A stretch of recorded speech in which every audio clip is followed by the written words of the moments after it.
আমি ইতিপূর্বে দেহ আর জীবাত্মার সঙ্গে সম্পর্ক কি এবং পার্থক্য কি সেই নিয়ে ভীষ্মদেব যে আলোচনা করছিলেন তা আপনাদের কাছে কিছু বলেছি। ভীষ্মদেব বললেন যে দেহ আর জীবাত্মার মধ্যে এইটুকু পার্থক্য যে দেহ থেকেই বিষয়ের সৃষ্টি হয়, জীবাত্মার থেকে হয় না। দেহ আর আত্মা দুটো আলাদা। ঊর্ধ্বনাভ থেকে অর্থাৎ মাকড়সা থেকে যেমন সূত্রের সৃষ্টি হয়, তেমনি দেহ থেকে বিষয়ের সৃষ্টি হয়ে থাকে। কেউ কেউ বলেন যে দেহ নাশ হলে গুণের নাশ হয় না। গুণ লিঙ্গ শরীরের মধ্যে। এই লিঙ্গ শরীরটি কি জানেন? প্রত্যেক দেহের মধ্যেই আরেকটা শরীর থাকে, সেটা দেখতে পাওয়া যায় না। আমাদেরই দেহের প্রতীক স্বরূপ সেটা থাকে সূক্ষ্ম রূপে, তার উপলব্ধি আমরা করতে পারি না। কিন্তু আত্মা সেই লিঙ্গ শরীরে গিয়ে অবস্থান করতে থাকে। আবার কোন কোন শাস্ত্রকার বলেন যে শরীর নাশ হলে গুণের নাশ হয়, কিন্তু এ ধারণা ভুল। এই গুণ লিঙ্গ শরীরেও অবস্থান করবে, কারণ গুণের একবার নাশ হলে আর নতুন কোন গুণের সৃষ্টি হতে পারে না। এই সমস্ত তত্ত্ব তাৎপর্য যারা না বোঝেন, সেই সমস্ত ব্যক্তি অজ্ঞান অন্ধকারে নিমজ্জিত হয়ে এই সংসার তরঙ্গের আবর্তে পড়ে নিরন্তর দুঃখ ভোগ করেন। এদের প্রকৃত জ্ঞান হতে জন্ম জন্মান্তর অপেক্ষা করতে হয়। কিন্তু জ্ঞান যাদের হয়েছে তাদের অবস্থাই আলাদা। যেমন ধরো মহাত্মা সমঙ্গ। নারদ একবার ঈশ্বর পরায়ণ সমঙ্গর সঙ্গে সাক্ষাৎ করতে এলেন। নারদকে দেখেই সমঙ্গ সাষ্টাঙ্গে প্রণিপাত করে তাকে যথোচিত আপ্যায়ন জানিয়ে আসন গ্রহণ করতে অনুরোধ করলেন।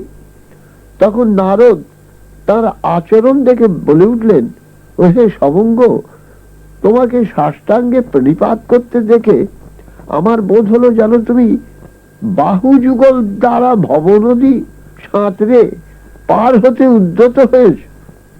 তোমাকে দেখে মনে হচ্ছে যেন রোগ শোক সন্তাপ কোনদিন তোমায় স্পর্শ করেনি।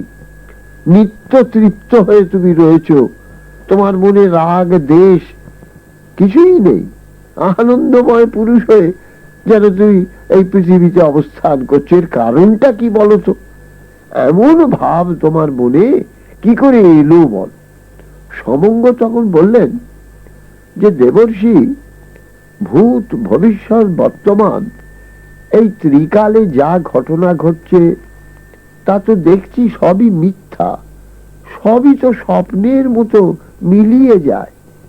তাই সেই মিথ্যাটা কি আর সত্যটা কি, এই দুটো আমি মনে মনে চিন্তা করে মনটাকে তৈরি করে ফেলেছি। কার্যের আরম্ভ করলে সেই কার্যের ফলভোগ করতেই হবে, এটা আমি জেনেছি এবং দেখেছি যে অধিকাংশ ক্ষেত্রে সেই কর্মফল দুঃখেরই কারণ হয়ে থাকে। সেই জন্যে এখন আর কোনো দুঃখ পাই না। আর কারণে দুঃখ পেতে হবে এটা ভেবেও কাজ করি না। প্রাক্তন অদৃষ্ট বলেই জীবন ধারণ করতে হয়, সকলকে জানি। তবে আমি চেষ্টা করি সুকর্ম করতে। কি ধনী, কি নির্ধন, কি মূর্খ, কি বিদ্বান, কি বলবান, কি দুর্বল, সকলেই আমাদের মতো জন্মান্তরীণ কার্যের দ্বারা জীবিত রয়েছে। দেবতারা অদৃষ্টর দ্বারাই রোগবিহীন শোকবিহীন জীবন ধারণ করেন, এ তাদের প্রাক্তন কর্মফল। আমি তপস্যার দ্বারা, অনুচিন্তনের দ্বারা অজ্ঞানের মূল যে শোক তা পরিত্যাগ করেছি। সুখ দুঃখের অনিত্যতা সম্বন্ধে আমি নিশ্চিত জ্ঞান লাভ করেছি। সুখও চিরদিন কেউ ভোগ করে না, দুঃখ চিরদিন কেউ ভোগ করে না। আনন্দ সে কিছু না কিছু সময় পাবেই। তাই আমি ওই যোগ্যতজ্ঞ কর্মের দ্বারা আর সুখের আশাও করি না। প্রাজ্ঞ ব্যক্তিরা বলেন যে প্রকৃত জ্ঞান লাভই হলো প্রসন্নতার মূল কারণ। যারা মূর্খ তারা কোনোদিন জ্ঞান লাভ করতে সমর্থ হয় না। মূঢ়েরা মোহবশত সম্পদ আর পদমর্যাদাকেই চরম সত্য বলে গ্রহণ করে। তারা কোনো লোকে মঙ্গল লাভ করতে পারে না, কারণ দেহ যখন চলে যায় তখনও সেই ভাবটি তাদের থাকে যে এইটাই হলো শাশ্বত সত্য। আবার তাদের জন্মগ্রহণ করতে হয়, আবার তাদের ধন লাভের চেষ্টা করতে হয়, পদমর্যাদা লাভের চেষ্টা করতে হয়। কিন্তু সব সময় যে সে চেষ্টা সফল হয় তাও হয় না, তখন তারা দুঃখ ভোগ করে। দেহাভিমান শূন্য আমার মতো ব্যক্তিরা প্রতিনিয়ত পরিবর্তনমান মূর্তিমান সন্তাপ স্বরূপ এই সংসারকে তাই স্বীকার করেন না। ক্ষণিক সুখকে লাভের চিন্তাকে তারা মনে স্থান দেন না, কারণ এই সুখটাকে তো চিরদিন ধরে রাখতে পারবো না, আর এই লাভটাকেও চিরদিন ভোগ করতে পারবো না। পরম সুখের জন্য তারা যোগ মার্গ অবলম্বন করেন, চিন্তা করেন, রাগ দেশ শূন্য হয়ে থাকবার জন্য তপস্যা করেন।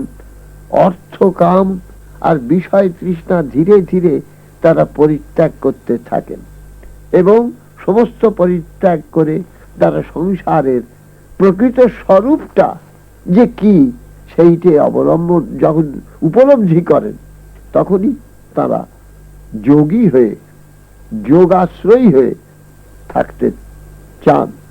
তাই তাদের মনে শান্তি থাকে। আমি সেই শান্তি মার্গ অবলম্বন করে আছি বলেই আমি সন্তোষ লাভ করে মহা তৃপ্তির সঙ্গে সংসারে বিচরণ করছি।